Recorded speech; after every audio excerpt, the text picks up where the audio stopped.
અને ભોપા જો આખા તેનું બધું બટાડી દેતા હોય તો હું કેશોદી આ સાહેબ બે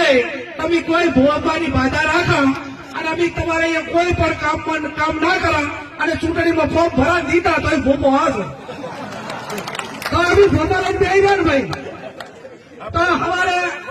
સવારે 5 વાગે ઉઠીને રાતે વગાડતા ઉઠી માથામાં શેર ઝૂંડ લઈને ફરવાનું કોઈ કારણ ખરું તો મારે ભોપો જીતાડી દે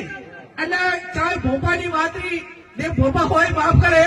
નકર પછી પેલો આપણને ના નડે બહાર બરાબર એટલે આ માત્ર ભ્રમો છે માત્ર કમાણીની સાધન છે ટોકા રસ્તા છે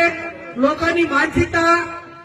એની સમજણ કેટલી છે એની મગજની કેપેસિટી કેટલી છે એ નક્કી કરીને ભ્રમમાં ચાલતા હોય છે એટલે મહેરબાની કરીને કોઈ પણ પ્રકારની તકલીફ હોય તો જેનો જે નિષ્ણાત હોય એના કંદાવું હગાવાલાનું હોય તો હગાવાલા કંદાવું દખ ધાતું હોય ડોક્ટર કંદાવું અને જે કઈ હોય એ 5 જણે થઈને એનું નિરાકરણ લાવવું આપ ખૂબ મોટી સંખ્યામાં હાજર રહી અને આ બંધારણ વાંચવાનો તમને બધાને